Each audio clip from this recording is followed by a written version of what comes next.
In this video, I'll show the changes for Overgrowth Alpha 163, which you can try if you've pre-ordered. This week, I focused on interaction with plants. First, I added automatic pivot points.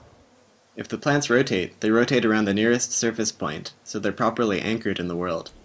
Some plants can be either a bush or a small tree, depending on how deeply embedded they are in the ground, and that wouldn't work at all without this feature. The next problem was collision detection.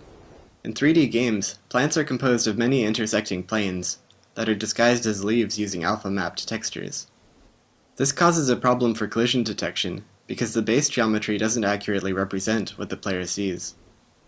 To solve this problem, I made it automatically create point clouds by randomly generating points on the model's surface, and saving the ones that land on a visible texture pixel.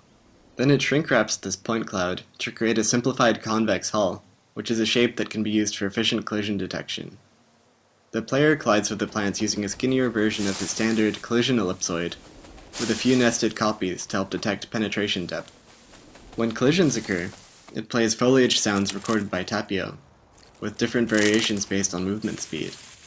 This should be an interesting trade-off for stealthy players, because bushes have great visual cover but can make a lot of noise when you move through them. Plants also greatly slow your movement, so you can't just run through them at normal speed.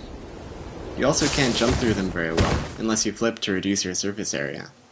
There's no special animation yet for moving through plants, but the slowing mechanic already makes them feel a lot more like they're actually there, and not just some kind of plant-shaped fog.